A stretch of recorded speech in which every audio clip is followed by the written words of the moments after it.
However, they have in the last few years progressively or regressively banned in their own country women from taking up jobs in NGOs, women from lower school education, that is school education, primary education, and then after that from women studying in colleges as well. So effectively, the worst fears that people had about the Taliban when the US left it in August 2021 was that the same old Taliban repression of women that was witnessed in the pre-9/11, pre-2001 war on terror days would again make a return, and slowly but surely that appears to have been the case. This time the only difference is that the women are out in the streets and they are fighting it. There is international pressure and now there is sporting pressure also. And so in accordance with this, it is that the Australian team has decided, and it's issued a statement, and it says, following extensive consultation with relevant stakeholders, including the Australian government, Cricket Australia has decided that it is unable to proceed at this time with the upcoming ICC Super League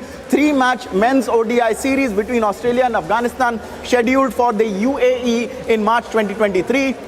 The decision follows the recent announcement by the Taliban of further restrictions on women and girls' education and employment opportunities and their ability to access parks and gyms. So it also notes that women are not allowed to play sports anymore in Afghanistan. Cricket Australia is committed to supporting growing the game for women and men around the world, including in Afghanistan, and will continue to engage with the Afghanistan Cricket Board in this regard. It thanks the Australian government for its support. So this is a move that Cricket Australia has made with the support of its government to make sure that there is pressure on Afghanistan to allow its women to go to schools, to colleges, to access parks and gyms, to play international sport in the same way that people and women and girls in the other countries all do. So they're not even going to travel to the UAE to play Afghanistan. And so this is the beginnings of a boycott on Afghanistan's cricket team as well. Absolutely, Ankit, thank you for the moment. A big setback that has come in for Afghanistan, because let's not forget that cricket is the most popular sport in Afghanistan, and that is going to have a massive impact when we talk about the country, with Australia now boycotting in terms of participating in the 3-match ODI series against Afghanistan. For now, to more newsbreak coming in, this one from Bihar, where a massive controversy has erupted over the statements that were made by the Bihar minister, where he made hateful remarks on Ramcharitmanas. Republic confronted the Bihar education minister, who remained defiant and said that he stands by his remarks. Remember, the BJP has also hit out at the Bihar education minister after his insinuating statements to Hindus. He made a controversial anti-Hindu comment. Let's listen in to that confrontation sequence and also play out that remark that was made by him earlier.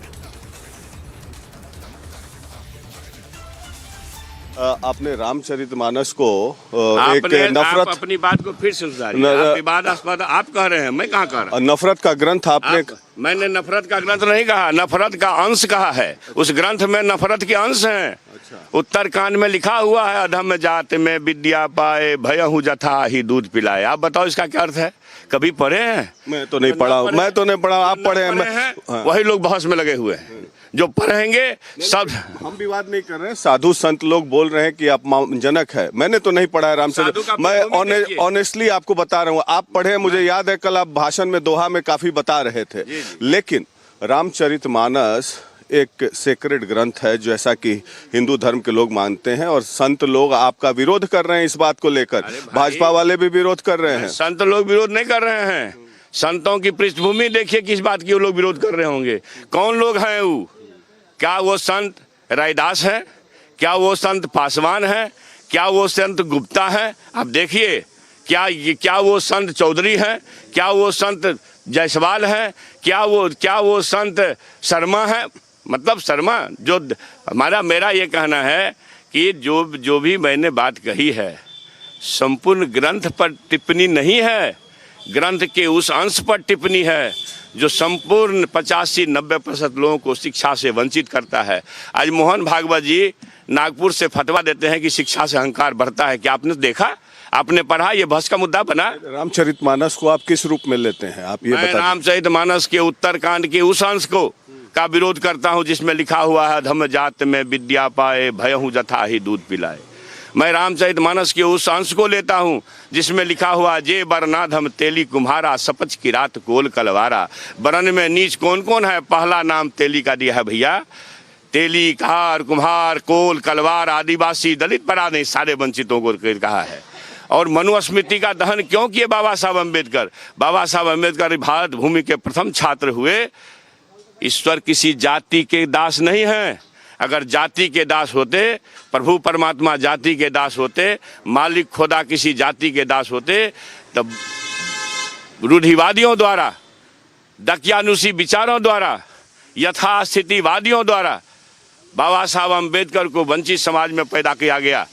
और जब वंचित समाज में पैदा हुए, वो लिखे हैं कि मैं किस जाति में पैदा हुआ हूँ उस पर मेरा अख्तियार नहीं है हिंदू व्यवस्था में, लेकिन मैं क्या स्वीकार करूंगा उस पर मेरा अख्तियार है। इसलिए भगवान बुद्ध जी को क्या चाहते हैं कि जैसे भगवान बुद्ध जी को स्वीकार, सुन तो लीजिए ना, क्योंकि आप भी मनुवाद लेके आए होंगे, सुनिएगा नहीं? मनुवादी नहीं हूँ। जी, आप मेरी बात सुन लीजिए। तो ये जो भारत भूमि के प्रथम छात्र जो अमेरिका के कोलंबिया विश्वविद्यालय पढ़ने गए, दूसरे लोग क्यों नहीं गए? एक से एक फतवा जारी करने वाले क्यों नहीं गए? जी काटने वाले क्यों नहीं गए? प्रथम छात्र जो लंदन स्कूल ऑफ इकोनॉमिक्स कल भाषण में मैं सुन चुका हूं कि कोलंबिया यूनिवर्सिटी गए, जो तो सुन लीजिए ना, यूएस का बहुत बड़ा यूनिवर्सिटी है। ये बताइए कि में क्या दिक्कत है? मनुस्मृति और रामचरितमानस को जैसे कि बाबा साहब अम्बेडकर जी ने तिरस्कार किया, जलाया, तो क्या आप भी आग्रह करते हैं, आह्वान करते हैं सब लोगों से कि उसको तिरस्कार और जलाना चाहिए? हूँ कि भगवान राम जी को सबरी का जूठ बैर क्यों खाना पड़ा? आप बात समझिए।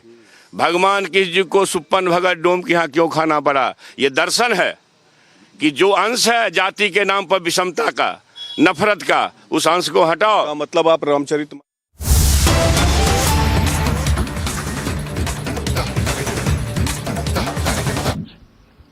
आपने आशीष आपने पूछा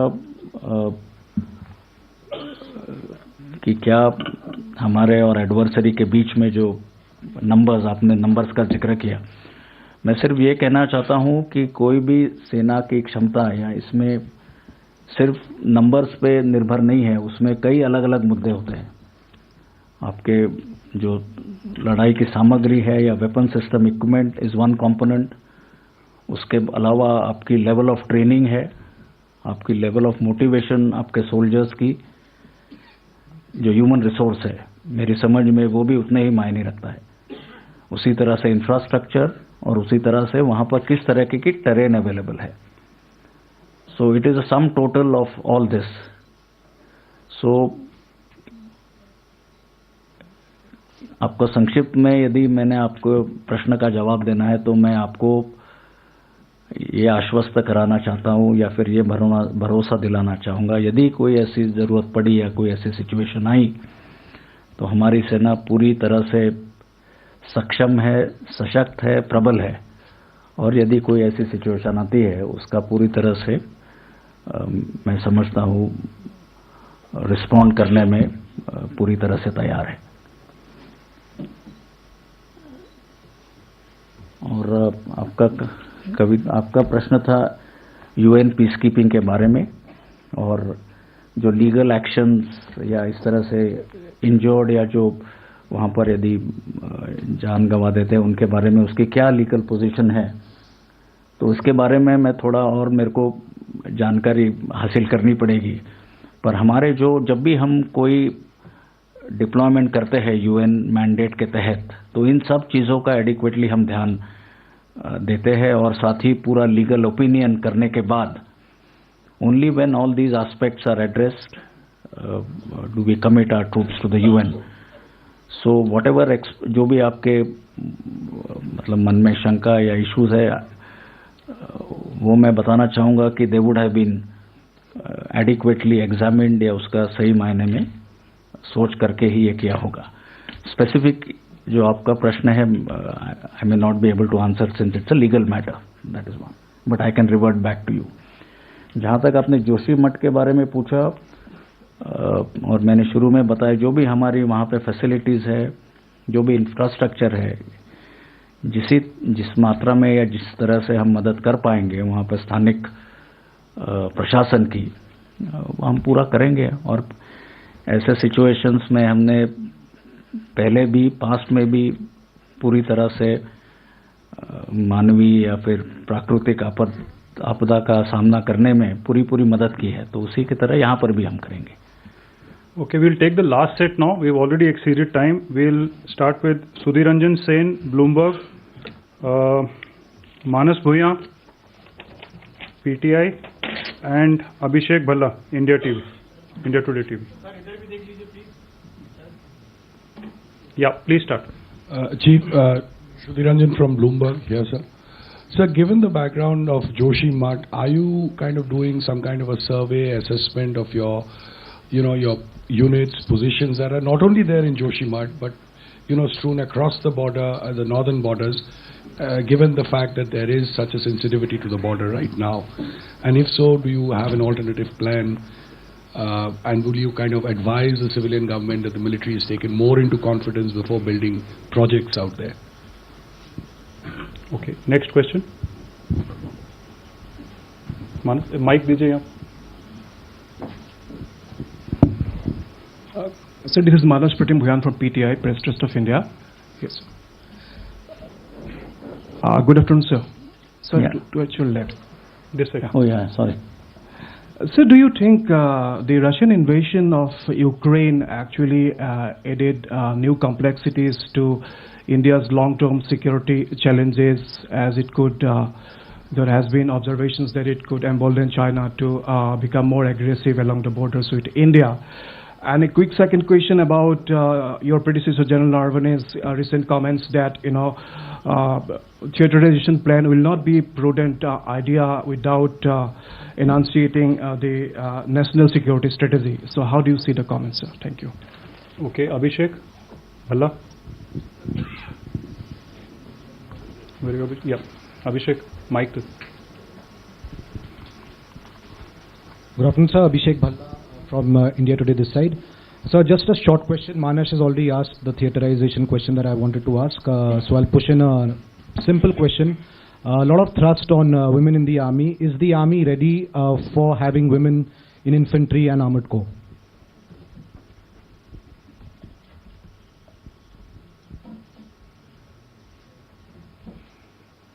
Yeah, that's all. Yes. Okay. So the first question in terms of the impact of the Russia-Ukraine conflict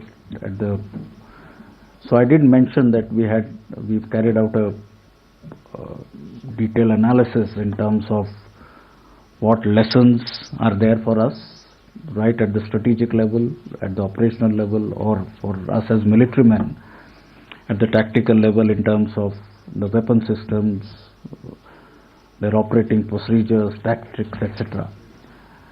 And we need to be sure that we have to contextualize as to whatever lessons they are, as to how applicable they are in our context.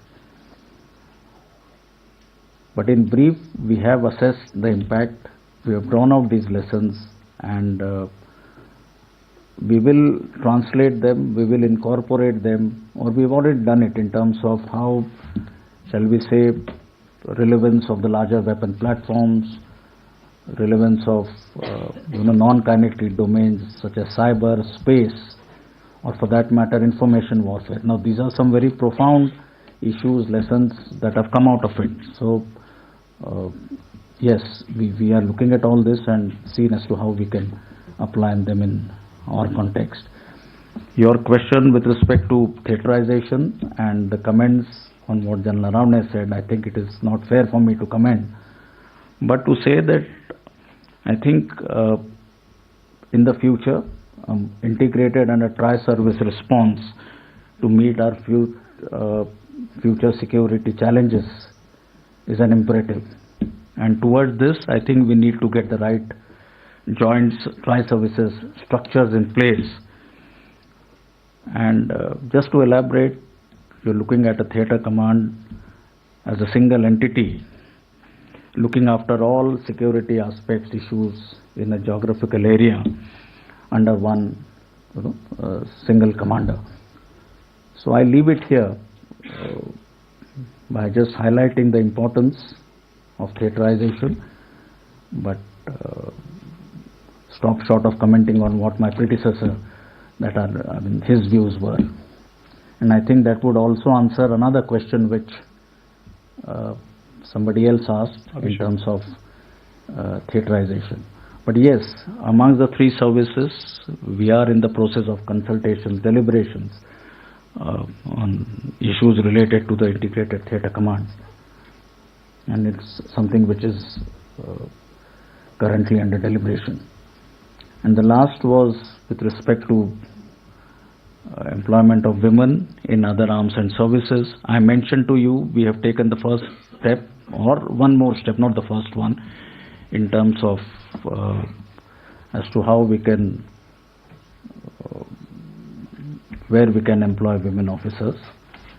In certain other arms and services, as we move forward, we will in due course take a decision on this. Thank you, sir. We have now come to the end of the interactive session. May I request you all, Chief has another engagement. We already overshot by 18 minutes. We'll have, Mukesh will have to finish here. May I request you all to join us for lunch on the first floor, please? Thank you. Okay, thank you, ladies and gentlemen, for interaction. Thank you.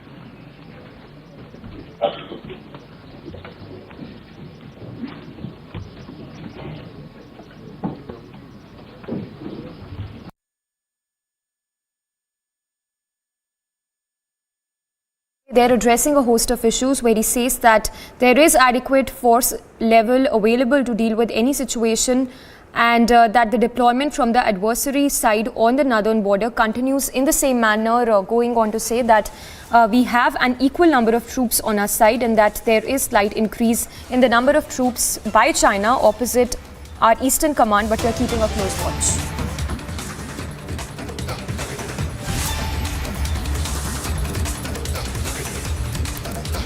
All right, to more news coming in, this one from Melbourne, where a Hindu temple in Melbourne was vandalized by Khalistani supporters. So the visuals on your screens of the temple vandalization, which was reported in Melbourne. There was graffiti and hate graffiti, in fact, that was scribbled on the walls of this Hindu temple in Melbourne.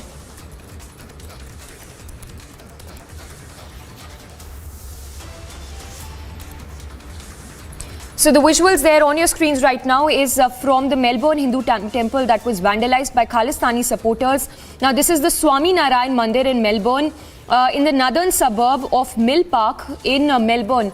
The hate graffiti there, which you can see, that was scribbled on the walls of this Hindu temple located in the northern suburb of Mill Park in Melbourne. It's being said that Khalistani supporters are behind this attack and vandalization of the Hindu temple in the area.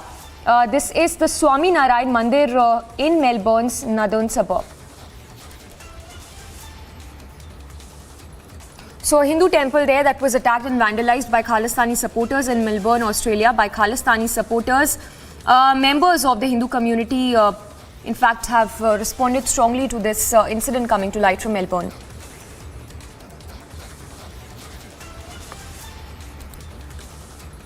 We have Vishal Munga joining us live from Melbourne.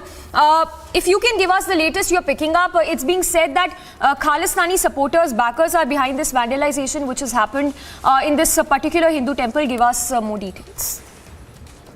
Yes, indeed. I'm right now standing outside the Swami Narayan Mandir. Just behind me is the Swami Narayan Mandir. It's a Morta Bagh, and I can show you some other words that have been written. Hindustan. Now, the allegation is that the certain Khalistani groups have also written that Bhindranwala Zindabad, these kind of slogans have been painted on the walls of the Swami Narayan temple. We were talking to the officials of the Swami Narayan temple. They told us that basically the investigation is on, so that they can't speak upon it. But indeed, the leader of Swami Narayan Trust has asked people to calm down, but they're really concerned about their security. The larger issue here is the Khalistani people that are operating in Australia. Now, Australia, Canada, UK are considered to be countries which are very friendly and also really close to Indian government. But indeed, if you see, the Indian government has not put pressure upon the Australian government, and that is why the Australian government has not taken strict action against these Khalistani groups. I have one of the locals here with me. You've been representing the Hindu organization, these kind of graffiti. Do you feel secure in Melbourne? So far, Melbourne has been a very, very peaceful place, and whole Australia is a peaceful country. But when we see such kind of incidents, and it just shakes our belief that why the government is not taking any action for the safety, security, and that kind of approach of the community that they are safe in the country. They should take some action that such forces don't flourish, and they never think that they can grow in such country like Australia. See, it is all allegations that are really being leveled that these could be the work of Khalistani elements. Right now, the police is investigating the matter. The police has not narrowed down on someone, but indeed, if you talk to the people here, they are really concerned about their security. Now, rallies being taken up in Melbourne, not new that is happening. Right now, there have been a lot of work that has been going on by these Khalistani elements. They have been taking out referendum rallies, and the Australian government has not been doing too much. That is what the allegation of the Indian community is. The Indian Hindus say that Australian reply that this is a political site doesn't really satisfy them. They should take action against these people because they had killed Hindus during the period of terrorism in Punjab. Now, I've been reporting Punjab. There have been a lot of groups which had really operated in Punjab, and they had killed Hindu leaders during the days of militancy. But now, if you talk about this peaceful place, Melbourne has been very peaceful. But these Khalistani groups have been really taking out rallies in large number, mobilizing people in large number for referendum. They have been saying that the Indian government, they are trying to put pressure on the Indian government that the Indian government should really allow referendum in Punjab. We'll talk to some the Indian diaspora here. What do you think the Australian government should do now? Now, Australian government should initiate the action on such kind of forces which are disturbing the peace of the city, peace of the country, and they should try to inculcate such kind of faith in the one community which are threatened by such forces that they are safe in the country. If you talk about the Mandir management, they say that they don't want to speak on camera, but they're really concerned about their security. They are helping the authorities to really narrow down that who did this. And Australia being a friendly country with India, it is highly likely that the Australian government should take a strict action so that a strong message can be sent to these. All right, we'll try and connect with Vishal Monga again, but there Republic reporting live from Melbourne, Australia. In fact, right from outside that Hindu temple that was desecrated. The visuals there on your screens of that hate graffiti that was also scribbled on the walls of this Hindu temple. In fact, this is the Swami Narayan Mandir in Melbourne, which is located in the northern suburb of Mill Park area. The Khalistani supporters who attacked and vandalized the Hindu temple in Melbourne in the early hours. The visuals there in which you can see the hate slogans that are scribbled on the walls of the temple.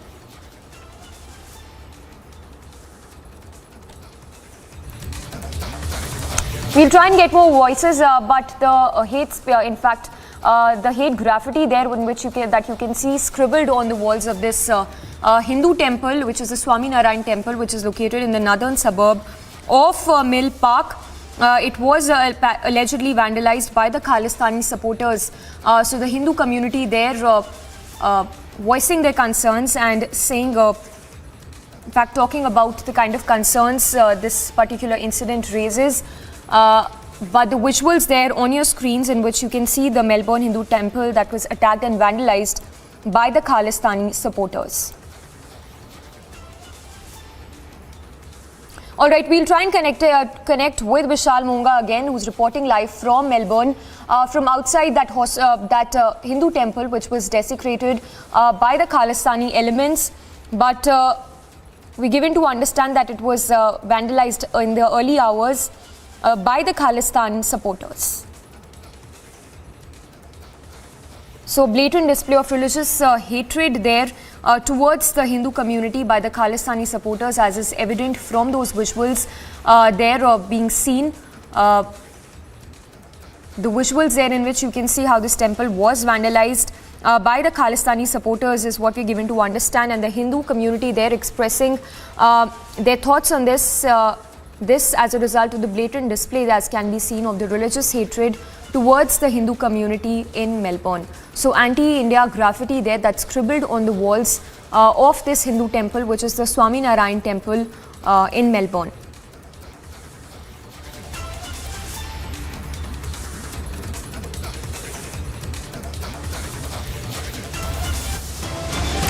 We'll slip into a very short break, but coming up on the other side, we'll get you the latest from Bihar, where the state minister insults Hindus, says Ramcharitmanas spreads hatred and later remains defiant.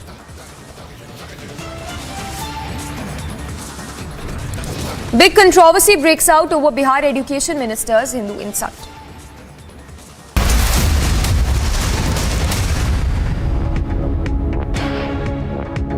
Step into luxury, where grace blends with grandeur and design blends with innovation. As your stress is washed away and you're transported in the lap of luxury. Cure European bath lounges. Let time wait. After West Bengal, now Andhra Pradesh, Vande Bharat Express attacked in Visakhapatnam. धर्म जाति में नीति के लोग विद्या पा करके जहरीला हो जाते हैं, कैसा? जैसा कि दूध पीने के बाद साफ हो जाता है।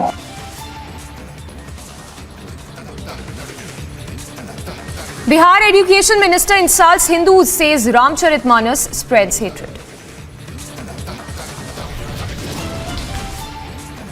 Big controversy breaks out over Bihar Education Minister's Hindu insult.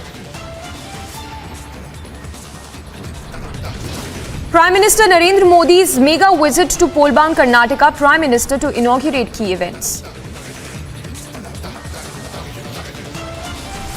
Delhi hit and run case in court today to hear accused's bail plea.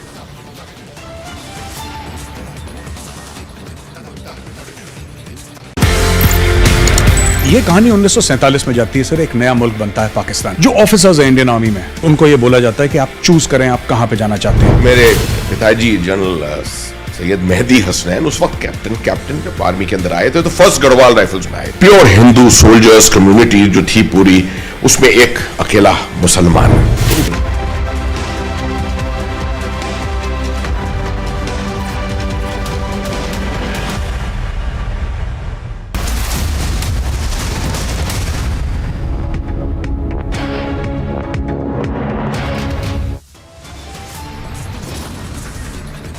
नहीं है, ग्रंथ के उस अंश पर टिप्पणी है जो संपूर्ण 85-90% लोगों को शिक्षा से वंचित करता है।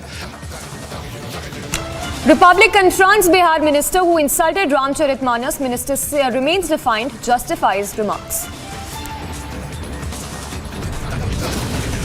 Ramcharitmanas was a nafrat फैलाने वाला ग्रंथ, was a ग्रंथ that was spreading hatred. This is not a coincidence, it is a conspiracy. BJP hits out anger among Hindu community as Bihar minister insults Ramcharitmanas. After UK and Canada hate graffiti now scribbled on the walls of Hindu temple in Australia's Melbourne. Back-to-back incidents, 3 incidents of snake, lizard and rats found in midday meal. BJP alleges funds misappropriation. Overnight rains bring more trouble. Cracks now seen in more houses and even in Karnataka.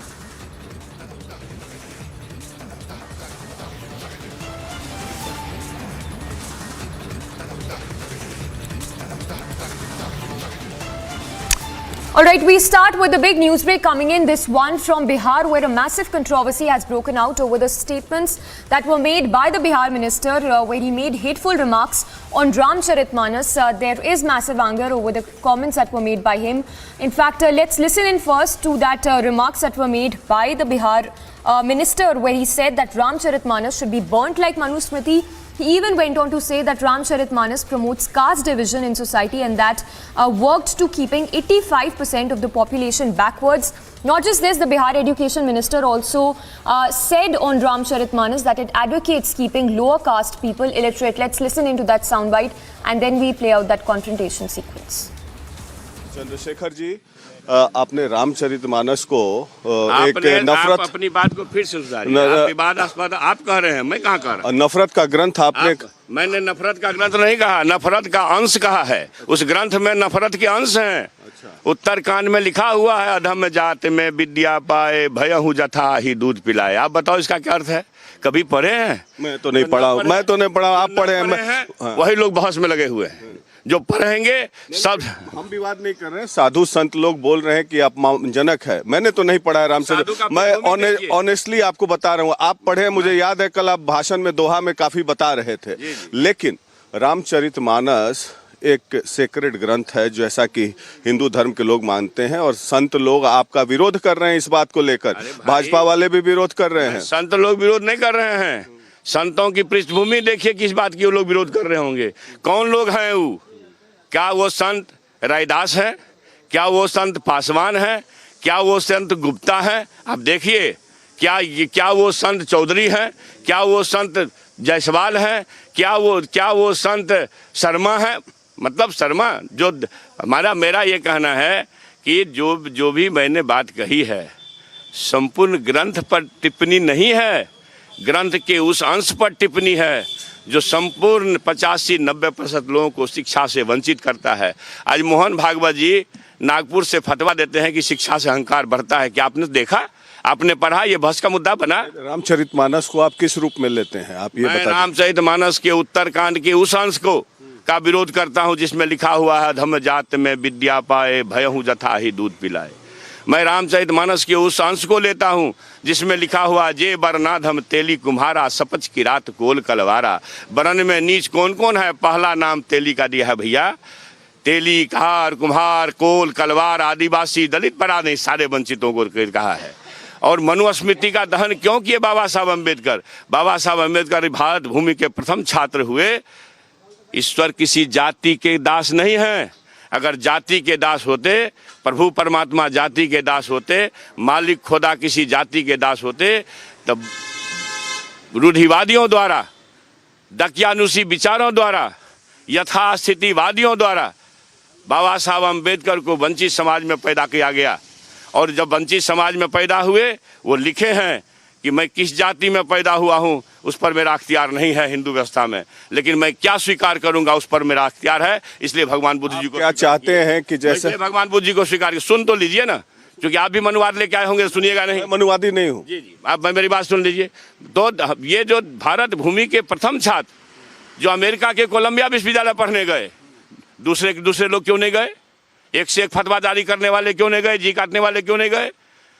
प्रथम छात्र जो London school of economics कल भाषण में मैं सुन चुका हूं कि कोलंबिया यूनिवर्सिटी गए, जो सुन लीजिए ना, यूएस का बहुत बड़ा यूनिवर्सिटी है। ये बताइए कि में क्या दिक्कत है? मनुस्मृति और रामचरितमानस को जैसे कि बाबा साहब अम्बेडकर जी ने तिरस्कार किया, जलाया, तो क्या आप भी आग्रह करते हैं, आह्वान करते हैं सब लोगों से कि उसको तिरस्कार और जलाना चाहिए? हूँ कि भगवान राम जी को सबरी का जूठ बैर क्यों खाना पड़ा? आप बात समझिए।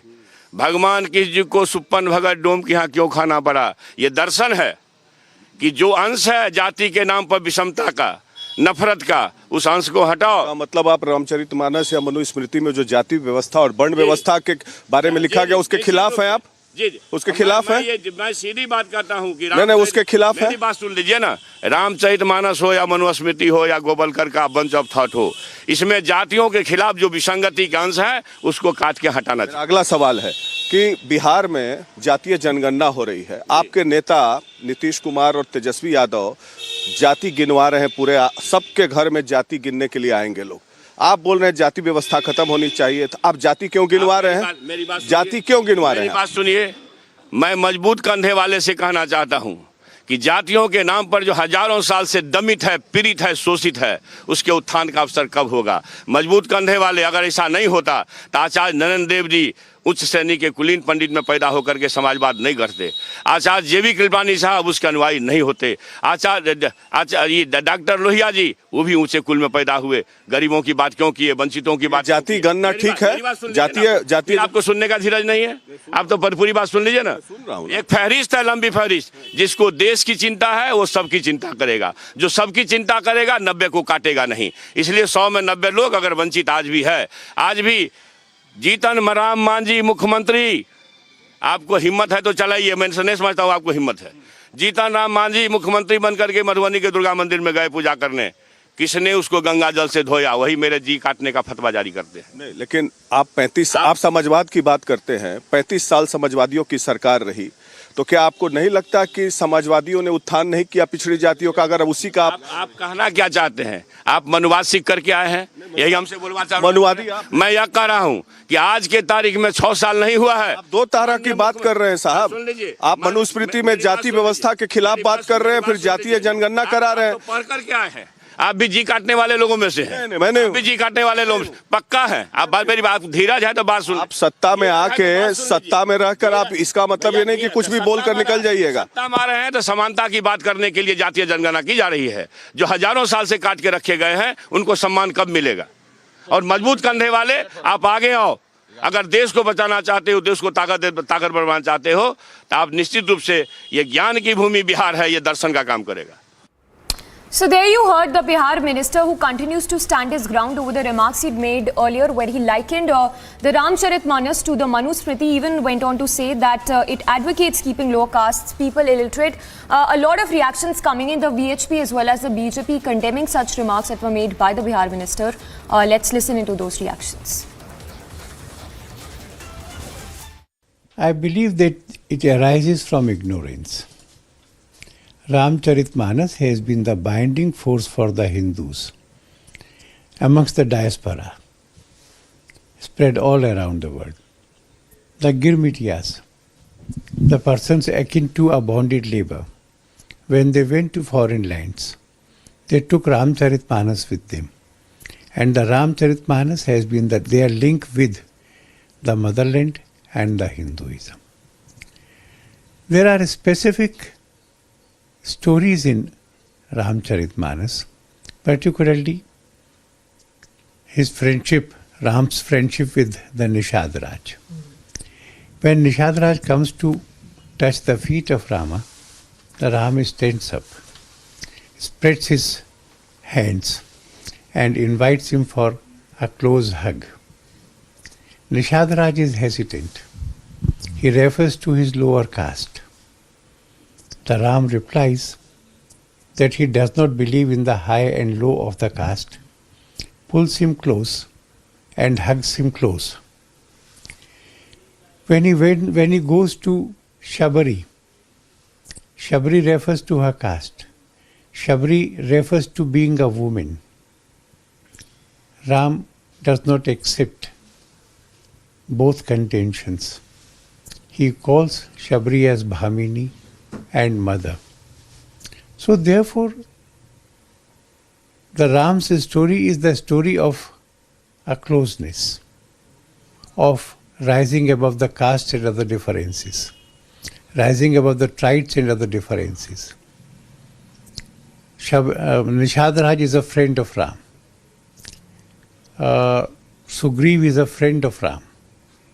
And he says regarding both of them, Tum mam priye Bharat sam bhai.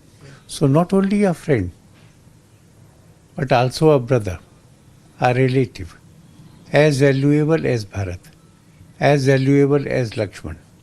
But it's quite unfortunate, sir, that this is not the first time that such statements have been used by these opposition leaders. Earlier also some such similar sort of statements have been used. And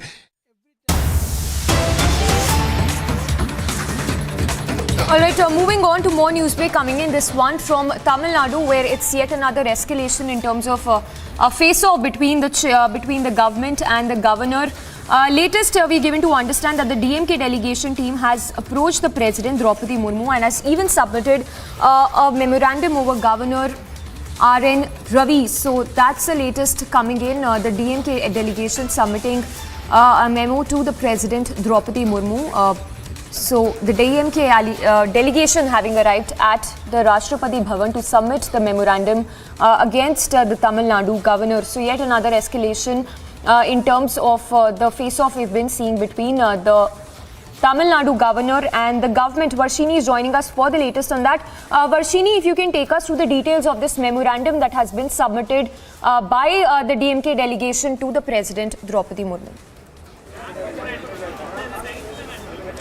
Definitely, yes, Amiksha, the DMK delegation from the state, including the DMK's MP TR Balu, who has been heading the team from the Delhi, and also people from Tamil Nadu as well, including MP A. Raja, NR Ilango, and also MP Wilson, who is also a legal advocate for the party. And also these people have gone to Delhi, and the Law Minister Raghupati from the Tamil Nadu State Cabinet took a memorandum and presented it to the President of India, Draupadi Murmu. They had sought for a meeting, an appointment for the past few days. They have been trying to get an appointment. Today at 11:45 a.m. they had submitted this memorandum from the Chief Minister of Tamil Nadu, M.K. Stalin himself, regarding the Governor R.N. Ravi. And we know that for the past 1 week, the issues, the tussle between the Governor and the government has been intensifying day by day. And now they have submitted a memorandum regarding the issues that went on in the Tamil Nadu State Assembly on the first day of this particular session with the governor's speech. So it is a detailed letter signed by the Chief Minister himself, and it is a closed covered letter that they have submitted to the President. And the President's official Raj Bhavan's Twitter page has also tweeted about the DMK delegation meeting the President and speaking to her about the governor and requesting for an immediate action. As of now, we do not have a proper answer whether to, as they asked for recalling the governor or asked to her to help with moving forward between the good relationship between the government and the governor in the state.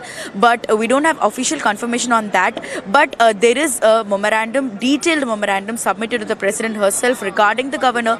This is definitely a bigger escalation in this tussle that we've been seeing for months now, which has now escalated to a new high with the delegation team, submitting a memorandum about the governor and his actions in the state.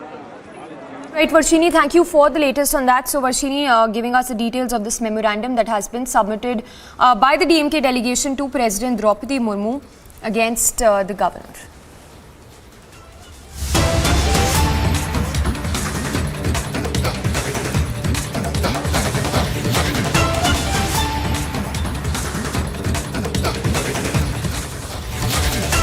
And a big news break coming in.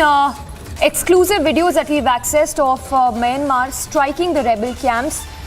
So the Myanmar there bombing the CNA camps near Mizoram border. Sources even telling us that the CNA camps on Mizoram border have been struck, and that 5 members of the CNA, which is the CNA, are dead in the strike. As per sources, 3 bombs exploded in the rebel camp near the Mizoram border. So that's a strike there by Myanmar, airstrike there by Myanmar. Near the border area of Mizoram. The first visuals on your screens right now of Myanmar targeting the rebel camps in the border area of Mizoram. 12 have been injured, while 3 fatalities have been reported, is what we're given to understand. Just a little more of what we know so far. 5 bombs we're given to understand dropped in the CNA camp in the Mizoram border. 3 bombs exploded and no civilian or military casualties on Indian side. However, 5 fatalities in the CNA camp and 12 injuries on part of the CNA camp. The visuals on your screens of Myanmar, they're targeting the rebel camps in the border areas of Mizoram. 12 injured and 5 fatalities that have been reported on side of the CNA. But the latest also coming in that the CNA cadres have dispersed outside the camp and have taken shelter in bunkers. We'll try and go across to Aniruddha for more details on that. But what we're given to understand right now is that it's an airstrike by Myanmar on the rebel camps near the Mizoram border. There have been no casualties on the Indian side, but on part of the CNA camp, 5 fatalities and 12 injuries have been reported. Also be given to understand that the CNA cadres have taken shelter in bunkers. We have Aniruddha joining us live. Aniruddha, take us through the details you're picking up as far as these Myanmar airstrikes are concerned. We're given to understand no civilian or military casualties have been reported on the Indian side. Yes, in fact, the Myanmar junta army is heavily bombing very close to the Indo-Myanmar border. Though no bombing has taken place on this side, that is on the Indian side of the border, we are getting to know that Sin National Army camps are being bombarded through Myanmar military jets. The first bombing took place on January 10th, that is day before yesterday, and yesterday also at around 4 p.m. inside the Myanmar territory at several camps of the Sin National Army bombing have taken place. In fact, though no casualty have been reported on this side of the border, there are casualty in Myanmar. We are getting to know that around 17 camps of the Sin National Army has been destroyed by the Myanmar junta army, and in this attack 12 people have been 12 militants in fact of the Sin National Army cadres were injured, including 2 children, and there are 5 fatalities in the Sin National camps. Army camps are being reported. The sources in the Indian army who are deployed along the border have also confirmed to us that no movement of CNA troops to this side of the border, that is to the Indian side, have taken place, and the Indian security agencies guarding the Indo-Myanmar border in Mizoram is keeping a tight vigil in order to ensure that no cadres of the Sin National Army can infiltrate to take safe passage to India. The Sin National Army have been waging a war against the Myanmar military junta army, and as part of the military regime in Myanmar, they are trying to clear off all the insurgents group which are waging war against the Myanmar government. And as part of this camping by the Myanmar junta army, they have started bombing the camps of the rebel groups very close to the Indo-Myanmar border in Mizoram. Samiksha.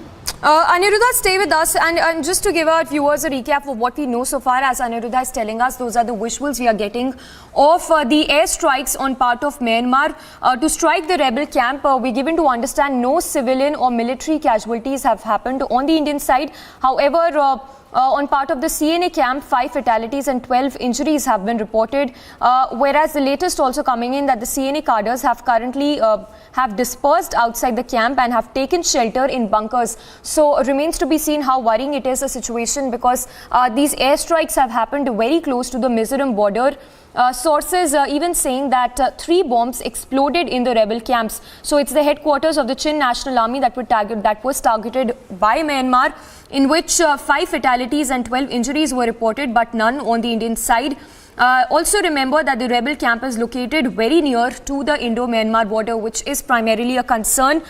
So we'll try and get more reactions, in fact more details on the latest we are picking up. Aniruddha, of course, continues to be with us. Aniruddha, how worrying is the situation as of now? Has the situation been contained? Any more airstrikes that are expected in the next few hours as well? Yes, Samiksha, in fact, as far as today is concerned, so far no airstrike has been carried out today. But yes, the last airstrike was carried out yesterday at around 4 p.m. In another camp of the Sin National Army. But that airstrike was very much inside the Myanmar territory, not very close to the Indo-Myanmar border. However, the one airstrike of which we are running this visuals that we can see on our television screen, that airstrike was carried out on 10th of January, and that airstrike was carried out very, very close to the Myanmar border in Mizoram. Yes. Hardly around... Stay with us, Aniruddha. I'm sorry, I'll have to interrupt you for just a moment. We have Brigadier Hemant Mahajan also joining us. Brigadier Hemant Mahajan, just to tell you about the latest we know so far. It's an airstrike that has happened on the border area, very close to the Mizoram. It's an airstrike on part of Myanmar in which we are given to understand 5 fatalities have been reported of the CNA camp. But in your view, how worrying is it a situation? Because these airstrikes have happened very near to the Mizoram border in which the rebel camp has been targeted by the Myanmar side. The situation is definitely very alarming in the sense that what has happened is these camps are near the borders, near the Indo-Myanmar borders, and the Burmese Air Force or the Myanmarese Air Force is not known for their professionalism. So when they carry out a strike, it is not as if they carried out a strike with a precision-guided missile or something. It is a bombs that are dropped on the targets, and the inaccuracy of the strike is hell of a lot. And therefore, not only they attack, what they want to attack is those groups which are against the Myanmar government, but instead of that, it causes a lot of collateral damage by, let's say, causing damage or causing casualties to the civilians who are there, innocent people who are there, and worse still, maybe something falling towards our side of the border also, where our population is right on the Myanmar border also, and they also suffering some casualties in the bargain. So while the Myanmar government or Myanmar Air Force is not trying to target the Indians in Mizoram or Indians on the Myanmar border, but because of their inaccuracies of the Air Force fire and the incompetence of their pilots, collateral damage on the Indian side is definitely taking place. I think there's a need to tell the Myanmar government that they should not strike targets so close to the border. Unfortunately, what happens is there are a lot of groups which are acting against the Myanmar government, and the Myanmar army simply does not have the capability to carry out any attacks on the camps which are located in the jungles, So therefore, they find it easier and much simpler to attack from the air, where they have an approximate location of those camps, and then they target it from the air, something exactly like what the Americans used to do in Afghanistan. But that is not very good, purely from our point of view, and definitely people in Mizoram will also get endangered by such strikes. Brigadier, just stay with us. In your view, what do you think should be the next course of action on part of Indian side? But stay with us. Before I come back to you, we have Major General G.D. Buxar joining us. Sir, good afternoon. In your view, how alarming is the situation? These are airstrikes that have happened by Myanmar on the Indo-Mizoram border in which rebel camps have been targeted. No casualties on the Indian side, but yes, definitely a worrying situation on the border side. Well, Myanmar has usually been very cooperative with India on the issue of tackling insurgents, whether of Indian origin or those who direct their activities against the Myanmar government.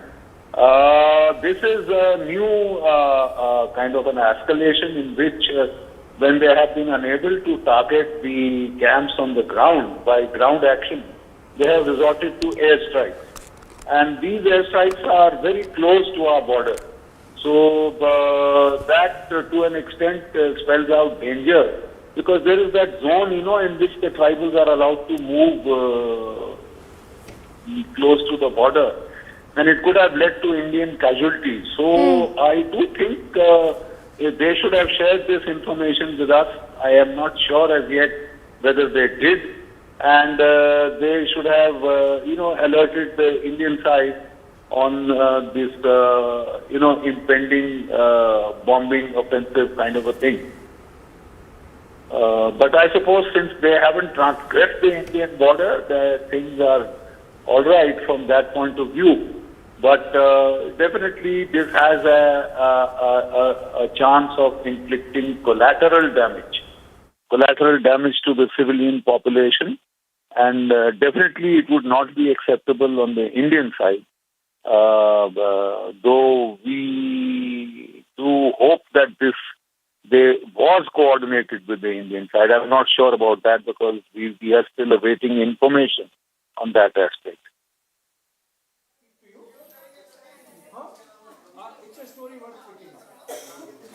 Hello? Well, in fact, these are the latest developments coming in for the first time. In fact, the Camp Victoria has now been targeted. Remember what is essentially happening, perhaps even Samiksha Anirudh can come in. Essentially, it is the pro-democracy forces which are now being targeted by the military junta. Not to forget that this was a military coup that was done back in February 2021. But essentially, under a larger banner, all of them are now trying to come together and fight the military junta. Now, what is important to point out here is that this is very close, as General G.D. Buxar was pointing out, closer to the Mizoram border. And Aniruddha, who's also been speaking to the locals there. Now, there is, a sense of fear, given the fact that this is very close to the border.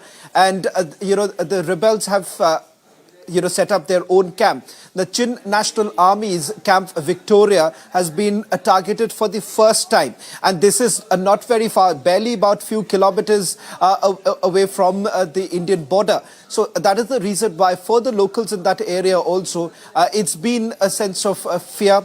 And also the fact that these camps that have been targeted in a series of camps, in fact, some of the visuals that have now been accessed by Republic TV, which is right now on your screens, this happened sometime on Tuesday afternoon. On Tuesday afternoon, a series of bombings that have actually taken place, and this is for the first time you're looking at these aerial strikes. In fact, some of the international publications have actually spoken to the rebel commanders, and the rebel commanders have been speaking about the fact that there is a sense of fear that the military junta exactly has because of the larger banner that has basically come together. The democratic forces in Myanmar, they have basically joined hands, and a number of these groups have basically come together. And these, what you're seeing right now, these are training camps which have now been targeted by the military junta. So it's going to be important to see whether at all there's going to be some sort of a reaction coming in from the Indian side. It's unlikely at this point in time. We really haven't heard about it. In fact, we had this information sometime late last evening, but we were waiting for some sort of a confirmation to come in from the Indian side, whether there's going to be some sort of a reaction from the Indian side. It looks at this point in time that it's going to be a wait and watch policy that is likely to be adopted by the Indian side at this stage. But when we speak to the locals on the ground to get a sense of it, a lot of locals have essentially said, they could hear the bombing. It was not really far away. These are the very places where, on the Indian side that a lot of local work, laborers are there, the daily work actually goes on. And that gets affected primarily because they are fearful that some part of it would actually land on the Indian side also. Let me once again bring in General G.D. Buxar. General G.D. Buxar, it's important to point out here that the rebel commanders who've spoken to multiple international publications are saying that the military junta in Myanmar seem to be quite afraid of the fact that the democratic forces are basically joining hands. The training is actually taking place, and they're fearful of their own position. Well, certainly they would be, because the Myanmarese junta is now playing rough, in the sense that they are resorting to aerial attacks and bombing of these camps. This Victoria camp, this Chin camp that you are mentioning, has been targeted for the first time. Its strength is possibly a little too much for the Myanmar armies to tackle. So they have started attacking from the air. That runs the concomitant risk of collateral damage to Indian civilians, because the border is, demarcation in the jungle is not so easy and not so marked. Easily you could have an overflight or, a miss. Some of the bombs could land in Indian territory, endanger Indian nationals. To that extent, the proximity of the border is a matter of concern, that the attacks are taking place in the proximity of the border. But I do not think the Indians will really launch a very major protest, because the Indian border has not been transgressed, number one. And the attacks are on the Myanmari side. The Myanmarese junta, though we always support democratic forces, but the fact of the matter is that real politics dictates that we have no option but to go along with the Myanmarese military junta, because otherwise we found that China was making very major inroads into Myanmar. And it's only that we were able to reverse the situation when we sort of accepted the realpolitik and sort of went beyond the ideological prism of democracy versus authoritarianism. Because we have to be pragmatic. we have to be pragmatic in these matters, and we have to see that Myanmar doesn't slip into the influence of the Chinese entirely, as they were very, very, dominant in Myanmar. They had more or less, because the world was ostracizing the Myanmarese military junta, the Chinese were the only people who gained. Now, therefore, we had to take a pragmatic decision to deal with the junta, because those are the facts on the ground. They are in charge in Yangon, and therefore we have no option but to deal with them. And of late, we were able to, wean away the military junta in Yangon from the Chinese. In fact, they were worried about the Chinese influence growing overtly in their territory, and they had made overtures and outreach to India, which we reciprocated. We have been providing the Myanmarese army, I remember, from my time, we had supplied them artillery and, complete artillery unit with the trucks and artillery guns we had given to them to win them over, wean them away from China. That factor will have to be kept in mind. You just can't go and treat the Myanmarese junta as a hostile neighbor, because they have been cooperative, they have been friendly, and it is essential that we keep them away from the Chinese. The moment you get into democracy versus authoritarianism, I'm afraid you just help to push the Myanmarese junta into the arms of the Chinese, which I don't think we would like or can afford. Right. General J.D. Buxar, thank you very much for putting this into perspective. Let me also quickly go back to my colleague Anirudh, who's been tracking this very closely. In fact, Anirudh has also spoken to some of the locals there. Let's bring in Anirudh right now for the latest developments. In fact, we've also got some more visuals coming in of the damage that has basically taken place on the Indian side. Anirudh, you've spoken to some of the activists there. I'm given to understand, because I did actually connect with someone at the Mizoram government to get a sense of it. Now, they are basically trying to indicate at this point in time that it's very unlikely that they are going to make any sort of a reaction, but they are trying to ensure that they assuage the fears of the locals in Farkwan. That is the area where this has largely been targeted. Have you been able to speak to anyone in Farkwan area, because that's the place which seems to have been affected? In fact, we also put out the visuals of the truck that on our side that was basically damaged, and this is parked near the Tiao River. It's near the Tiao River where this truck was parked, and you see the extent of damage that has basically taken place. Over to you, Anirudh. What is it that you're picking up from the locals, specifically from the Farkwan Village Council?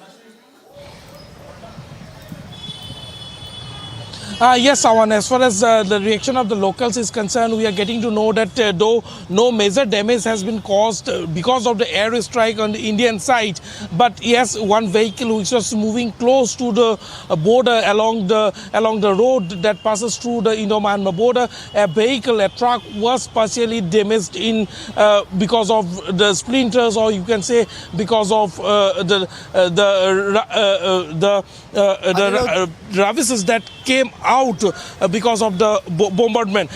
We are also getting to know, Sawan, that as far as the governments, both the state government and the central is concerned, no one has come out with any official statement as of now. But yes, sources in the government, in the state government of Mizoram has also told us, and also central security agencies has told us that what the government of India is trying to ensure is that no fresh influx from the Myanmar side takes place towards Myanmar, towards Mizoram because of this strike. Yeah, that's the other concern. Yes, that's a very important point that you've highlighted. The fear is also the influx of Myanmaris towards the Indian side. I'll request you to stay on, because I'm also told that Brigadier Rumel Dahiya is joining us on this broadcast. Brigadier Dahiya, thank you very much for speaking to Republic TV. You understand the area very well. Just to put this into perspective for our viewers, this bombing, the aerial bombing that has basically taken place, is very close to the Farkwan area in Mizoram. And when we've spoken to the locals there, they say that, it was barely few kilometers from where they're living, and that's the reason why there is a fear. There's a fear that, if the bombing basically continues, it could also land on the Indian side. Some of them actually are also coming on record to say that it has fallen on the Indian side. Put this into perspective, the area for our viewers outside the state of Mizoram. Yeah, thank you so much for having me on this.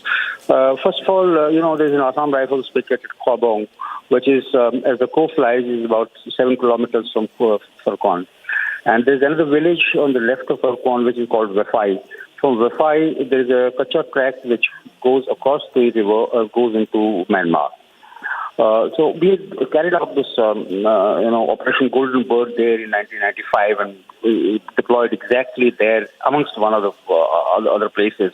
We were deployed at Farkon and Wafai, and we've been getting support from Khobong. So first of all, the area is a little tricky in the sense for operations point of view, because it is wooded mostly along the Tui River. And Tui River is absolutely dry during summers. And it can be easily crossed in any case, except for the rainy season, it can be crossed at any time. And there is frequent movement of civilians across, basically for exchange of goods. For example, salt goes from here, and some other things might come from there, including drugs at times.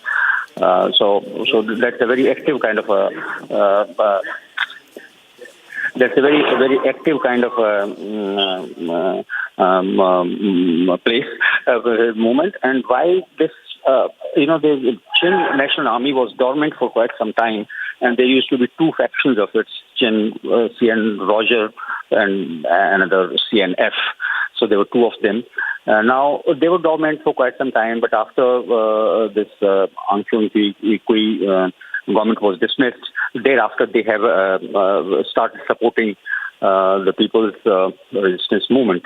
So they have camps, and it's well known to everybody in the country that the Mizoram government wanted to sort of provide humanitarian assistance to people fleeing the military junta assault. And the central government wasn't very keen on having those people, because relationship with Myanmar is a very important facet of our neighborhood policy, and we did not want China to make further inroads into Myanmar. So therefore, situation is a little difficult, and obviously Myanmar has sometimes said that these Chins also come across the border and settle down over there, but not now. I remember that in early 90s, they used to have some small camps nearby, but thereafter we haven't permitted. In fact, last year there was a bit of a movement of Chin, and our Assam Rifles had gone and pushed them out. They had not permitted them to keep, and some people from Mizoram were a little unhappy about it. But despite that, we said we do not want to be on the wrong side of it as far as the junta is concerned. We wanted their cooperation in the international elements of ours operating from Burmese soil. But it's a very dicey. Yeah, please. Brigadier Daya, I'll just request you to stay on with us. I'm sorry to interrupt you, but we are also joined by a local social activist, Jonathan, who's joining us on this broadcast. Jonathan, thank you very much for speaking to Republic TV. The reports that we are getting in right now, Jonathan, especially from the Farkon Village Council, is that, there was also, the bombs that were dropped closer to the Indian side. What is it that you are picking up from the locals? If you can try and put this into perspective for us to understand, when was it that first you heard about the bombings? What is the current situation like on the ground? Hi, thank you. Yeah, so although the target was obviously the CNA camp, which is right across the border, but the fact remains that India side, Mizoram side also was bombed, right?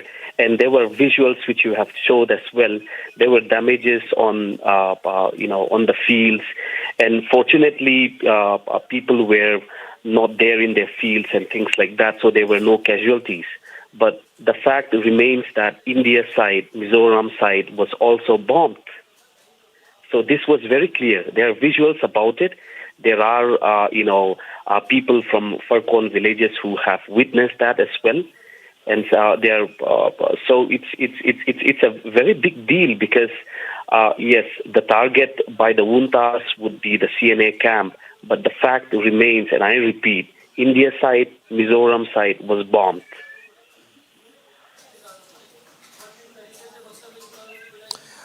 Jonathan, also with regards to the fear that the government essentially has, because when I spoke to some of the officials in Mizoram government, they are right now, the bigger concern is the influx of Myanmaris towards the Indian side. Any reports that you're picking up right now with regards to that situation, the possibility of the influx, given the fact that this bombing could actually continue? Because I'm now given to understand some of the international publications are saying that the plan of the Myanmari junta at this point in time is to basically carry on with the target, especially of the People's Defence Force. The PDF is largely being targeted. So this could actually continue. Could you throw more light on what's really happening with regards to the influx? Are you getting any reports of that nature? The influx of the refugees will definitely increase because of this bombing. And further report states that, the junta's ground armies have also gone into the Chin state, the nearby areas as well. So our fellow brethren, they obviously have to, come to Mizoram because for fear of what is going on there. Right. So it is quite obvious that the influx of the refugees will definitely increase because of this bombing and further actions by the juntas. Yes.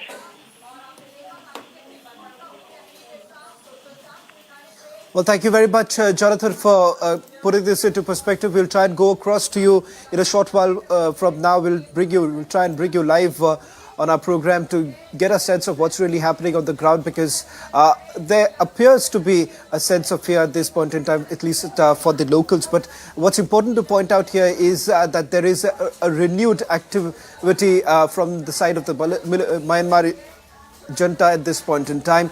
Let me once again go back to Anirudh. Anirudh, Jonathan, who was speaking to us a short while back, also made it very clear that in the influx of refugees in all likelihood would actually go up. Is there anything else that you're hearing from the Mizoram government at this point in time in order to try and evacuate the locals who are basically closer to that area? Have they been moved to another location? Is there any details that you're picking up from the Mizoram government?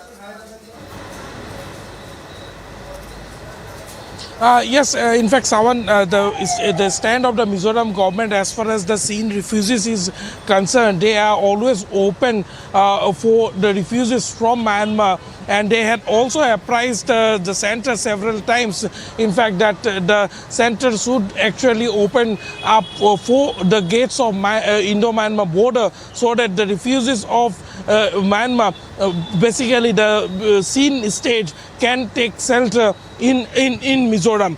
But the center has been focusing more on the issue of ensuring that no fresh influx happens from that side of the border. And we are getting to know that though several rebels actually tried to push into the Indian side on 10th of January, that is on Tuesday, when the first airstrike was carried out very close to the Indo-Myanmar border. The efforts were not successful as the Indian security agencies who are guarding the border had been succeeded in pushing them back. Sawan. Okay. Anirudh, just a quick response also now coming in from Mr. Subir Bhaumik, senior journalist who's joining us on this broadcast. Mr. Bhaumik, it's appearing that for the military, for the Myanmar junta at this point in time, that the aerial strikes is becoming a part of their ruthless campaign, for a crackdown on the pro-democratic forces in Myanmar. The fact that Camp Victoria has been targeted for the first time, the fact that the PDF is now being targeted, it does appear that there is a sense of nervousness within the military junta because they want to somehow try and consolidate their power. There is no question of consolidation. The military junta is on its back foot. They have attacked number of rebel bases First, there was a massive strike on the Kachin Independence Army, one of their celebrations up north on the China border 3 months ago. Now they've attacked, they have, strafed and then bombed the CNF, Chin National Front camp, and now they're attacking the PDF camp, which is shared jointly by the PDF and the Chin National Front camp Victoria.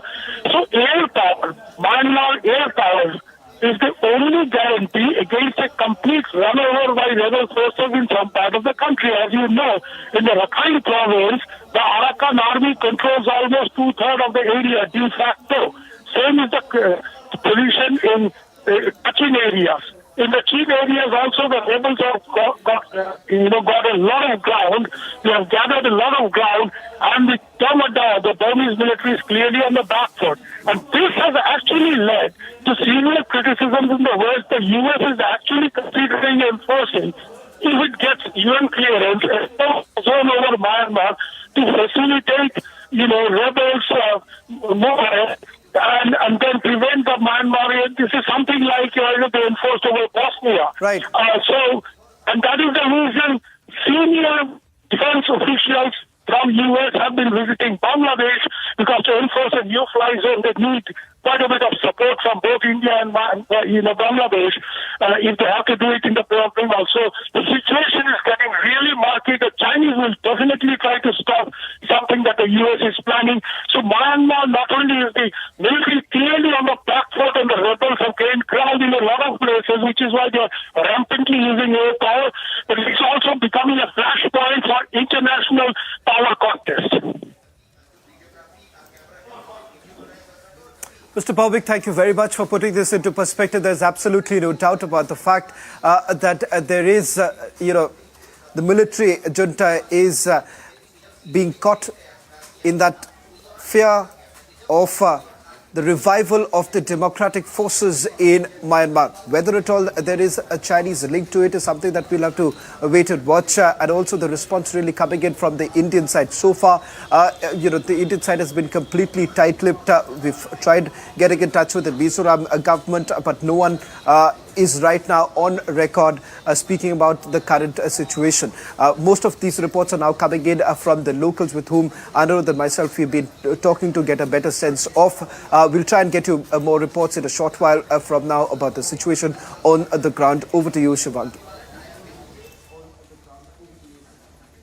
All right, thank you, Shravan, and thank you, Aniruddha, for getting us all the details. The Myanmar has actually struck a rebel camp, and this rebel camp is near the Mizoram border.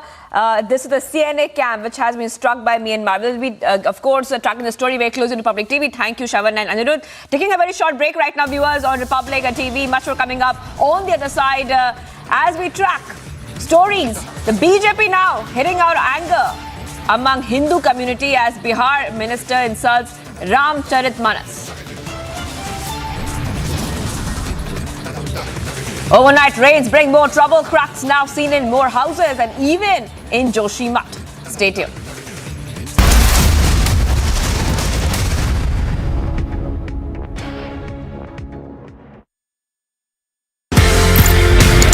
एक आपने concept दिया जी जनाब का. I don't ever want to claim anything which is not done by me. I only cast my mind back to what General Patinkar and General Nirbhay Sharma had done.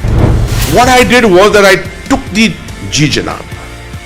Ji Janab was not about saying Ji Janab to everyone. It was just a symbol, a name given to an operation to say, understand the Kashmiri environment, understand the culture, understand the sensitivities.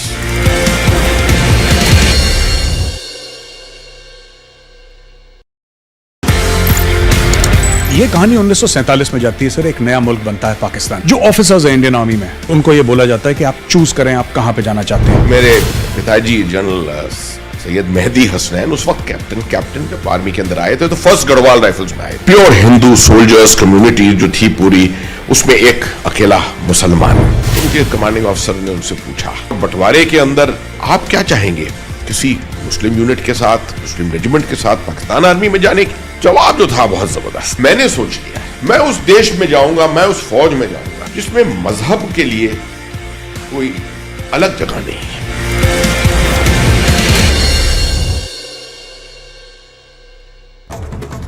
And here's a look at what else is making news this morning. In an interview to the RSS mouthpiece organizer and the Panchjanya, Mohan Bhagwat has said that Muslims have nothing to fear in India, but they must abandon their boisterous rhetoric of supremacy. While responding to Bhagwat's interview, the AIMIM chief Asaduddin Owaisi said that Bhagwat must not preach, and it is Bhagwat who is furthering the Hindu supremacist narrative. Hitler को भी बड़ा अपना यकीन था अपनी Aryan race और supremacy का, और इसीलिए आप देखते हैं कि आरएसएस जो है शुरू से इस बात का डिमांड कर रही है कि भारत में जो फेडरल स्ट्रक्चर है इस कंट्री का उसको खत्म कर दिया जाए. The former Minority Affairs Minister and senior BJP leader Mukhtar Abbas Naqvi has hailed the RSS chief Mohan Bhagwat's remarks on Muslims and said the spirit of partnership and not the battle to dominate leads to the path of development. इस देश में आप दुनिया में रहने वाले 10 मुसलमानों में से एक मुसलमान हिंदुस्तान में रहता है. उसके सामाजिक, आर्थिक, शैक्षणिक, धार्मिक अधिकार पूरी तरह से महफूज भी हैं और मजबूत भी हैं, सुरक्षित भी हैं और सिक्योर्ड भी हैं. लेकिन वो दिक्कत मुसलमानों की नहीं है, दिक्कत मुस्लिम वोटों के ठेकेदारों और जागीरदारों की है. क्योंकि मुस्लिम वोटों के ठेकेदारों और जागीरदारों की जो जागीरदारी और ठेकेदारी है वो पूरी तरह से हिली हुई है. The Air India P-Gate accused Shankar Mishra has said that his bail applications stated that he was unaware of the incident, that he urinated on.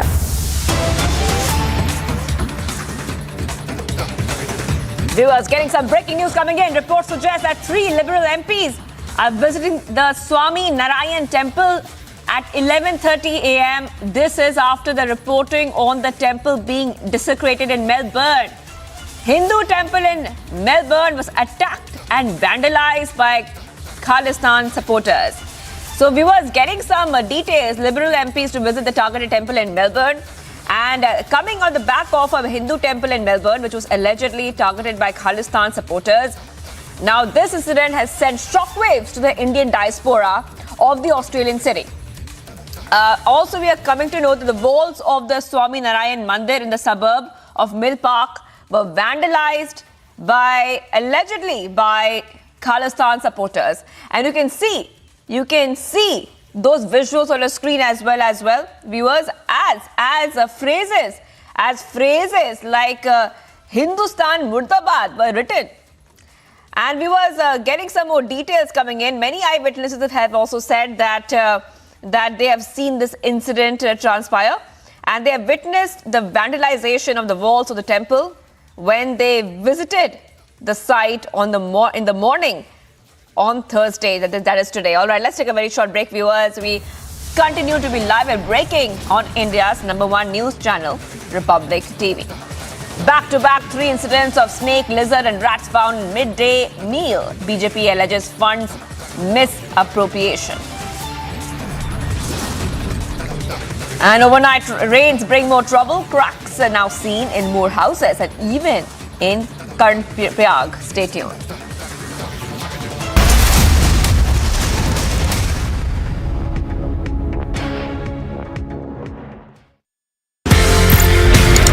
एक आपने कॉन्सेप्ट दिया जी जनाब का.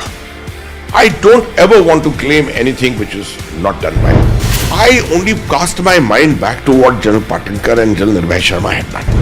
What I did was that I took the Ji Janab. Ji Janab was not about saying Ji Janab to everyone. It was just a symbol, a name given to an operation to say, understand the Kashmiri environment, understand the culture, understand the sensitivities.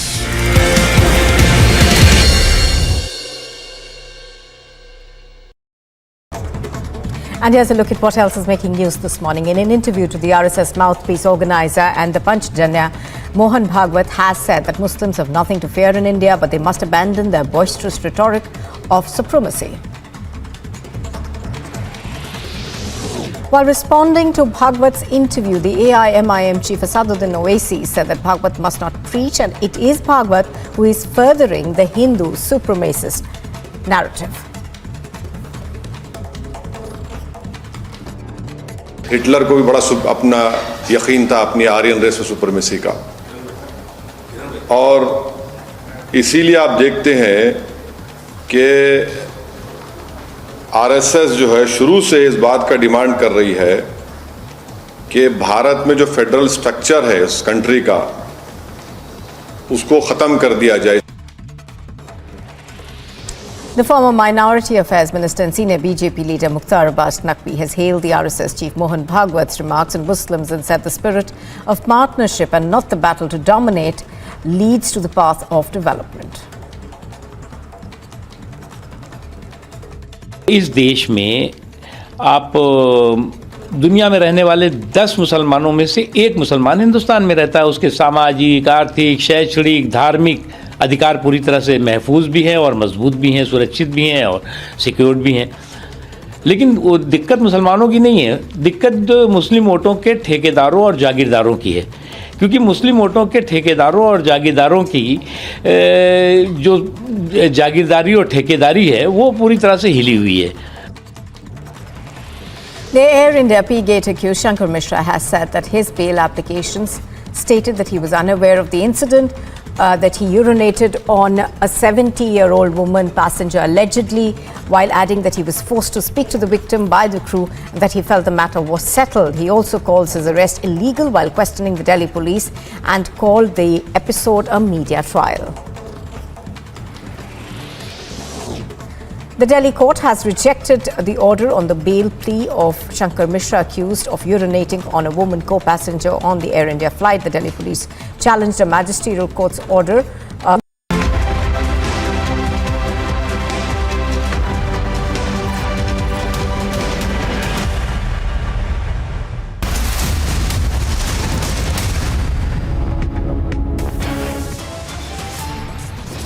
ग्रंथ पर टिप्पणी नहीं है, ग्रंथ के उस अंश पर टिप्पणी है जो संपूर्ण 85-90% लोगों को शिक्षा से वंचित करता है. Viewers, Republic confronts Bihar minister who insulted Ram Charit Manas. Minister stays defiant, justifies comment. Ram Charit Manas was a nafrat फैलाने वाला ग्रंथ, was a ग्रंथ that was spreading hatred. This is not a coincidence, it is a conspiracy. BJP hits out anger among Hindu community as Bihar minister insults Ram Charit Manas. After UK and Canada hate graffiti now scribbled on the walls of Hindu temple in Australia's Melbourne. Army chief in his annual address says border situation with China is stable and under control, yet unpredictable. Back-to-back, 3 incidents of snake, lizard and rats found in midday meal. BJP alleges funds misappropriation.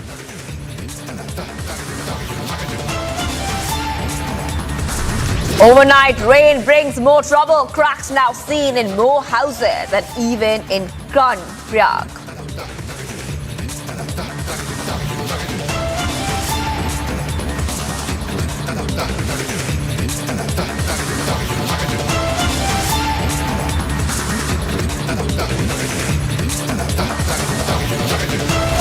Viewers, we're live and breaking this Thursday afternoon. I'm Shivangi Shukla getting you all the top updates. Now we're getting in some news right now and some breaking updates coming in. The protest in Buxar, a day after brutality on farmers. That's right, viewers, protests and anger against the Bihar government in Buxar.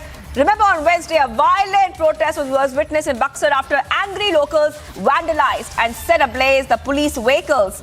The locals alleged the policemen in the middle of the night barged into the farmers' homes and brutally assaulted them in the middle of the night. And the visuals coming in on your screen right now, the protests are happening in Buxar as we speak. The visuals of that on the screen on your right.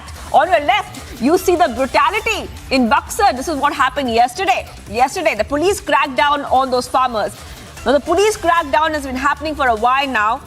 When these policemen, they forcefully enter the house of the group of farmers that have been protesting and thrash them with canes while they were sleeping. The police even hit the family members of the farmers present at the home, and the police then arrested 3 youth from the village. So we are seeing that the protests continue in Buxar over what happened in retaliation to the police brutality as well, viewers. And we're getting back-to-back updates at this point of time, viewers. And a short while back, BJP Sushil Modi has slammed the Bihar government. The BJP leader alleged that the police barged into the farmers' homes and assaulted them and said that the action was wrong. So Sushil Modi has said it's a very unfortunate incident. The police should not act with sense of revenge. Going to somebody's home at midnight and doing a lathi charge is not right. They are farmers, not criminals. Such policemen should be sacked. So this is a response coming in from the BJP, viewers, where we are seeing that the Bihar cops thrashed these farmers. And right now we can see that visuals on the screen coming in. Now these visuals are of the protests which are happening after brutality on the farmers. We're getting back-to-back updates right now, viewers, on Republic TV. And viewers, this is also a case of compensation which the farmers are demanding. Let's go to Aishwarya Kapoor, our executive editor, politics. Aishwarya, right now we are seeing that they protest in Buxar, and this is coming in after, the kind of brutality these farmers have seen. All they were asking for was compensation.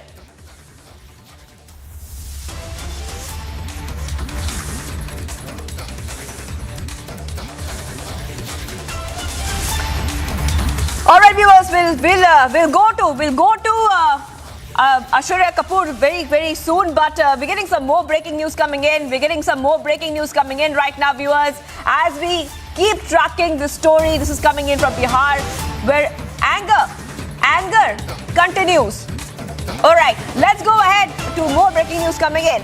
Now what we're learning, viewers, a road has caved in Bengaluru near Brigade Road. One person has been injured. I repeat, one person has been injured, viewers. We're getting some back-to-back updates coming in after we told you about this pillar which has fallen into a young mother and her son, and they both lost their lives. We're seeing one more case of civic apathy come out from the IT hub of India, Bengaluru. This time, a road has caved in Bengaluru near Brigade Road, and what we know so far, viewers, one person has been injured.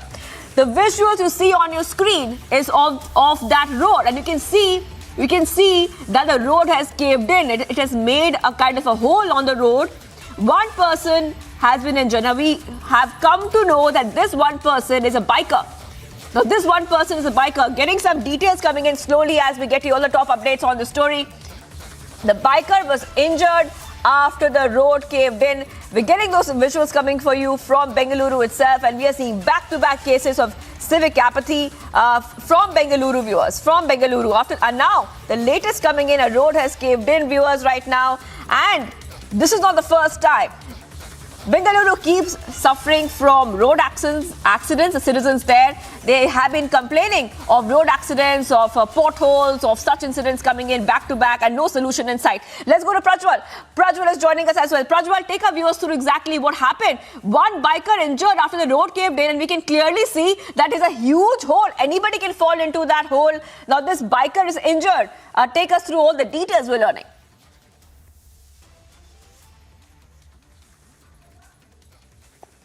It is being understood that this particular sinkhole, this particular road caved in somewhere between 11 to 11:30 is what we understand. And this has happened at the Shule Circle near Brigade Road. And this is one of the most important junctions because this also connects to the BTM layout, Adgodi, Kormangla, and the Banarghata main road as well. And it is in the central business district of Bengaluru. It is in the center of Bengaluru, and this is very shocking. And now, according to sources, they're blaming the metro work for the road to Prajwal, I'm coming back to you. As you collect more details for our viewers. I just want to go across to Brinda Adige, who's joining us on the phone line. Activist, thank you for joining us.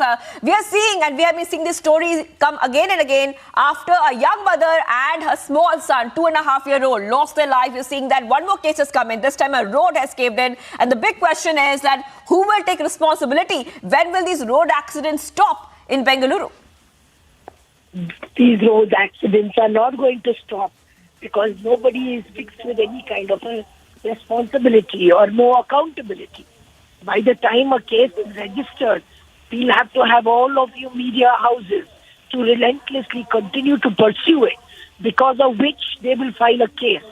It is not that they will file a case as a right that something like this has happened and somebody has got hurt. Everybody will have blame games. All the political parties, the ruling regime as well as the opposition party are worried about a lot of other things. Love jihad, Tipu's book is coming, Tipu's coming or going away. All of those, but nobody is worried about the citizen who pays their taxes today, whose lives are getting lost. No accountability fixed. Nobody is going to bear any kind of penal action. We need to have a law passed or an ordinance immediately in the assembly so that all who are responsible register, FIR is registered against all of them. Right. And